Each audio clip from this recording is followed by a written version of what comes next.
দক্ষিণবঙ্গের আবহাওয়ার পূর্বাভাস অনুযায়ী এদিন সবকটি জেলাতেই হালকা থেকে মাঝারি বৃষ্টির পূর্বাভাস দেওয়া হয়েছে।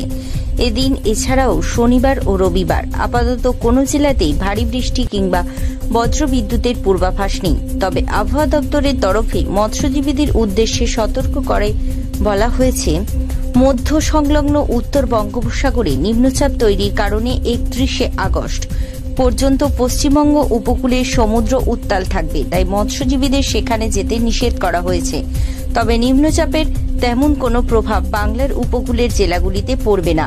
আবহাওয়া দপ্তর জানিয়েছে, আগামী 24 ঘন্টায় কলকাতা ও আশেপাশের এলাকায় আকাশ অংশত মেঘলা আকাশ, কোনো কোনো জায়গায় বৃষ্টি কিংবা বজ্রবিদ্যুতের পূর্বাভাস দেওয়া হয়েছে। সর্বোচ্চ সর্বনিম্ন তাপমাত্রা থাকতে পারে 33 ও 27 ডিগ্রি সেলসিয়াসের আশেপাশে। এদিন কলকাতায় সর্বনিম্ন তাপমাত্রা 27.2 ডিগ্রি সেলসিয়াস, যা স্বাভাবিকের থেকে 0.6 ডিগ্রি বেশি। তাপমাত্রা ছিল 26.29 ডিগ্রি সেলসিয়াস। আপেক্ষিক আর্দ্রতার সর্বোচ্চ ছিল 92%, সর্বনিম্ন 63%। গত 24 ঘন্টায় বৃষ্টি হয়েছে 0.6 মিলিমি। ব্যুরো রিপোর্ট, জেলার বার্তা।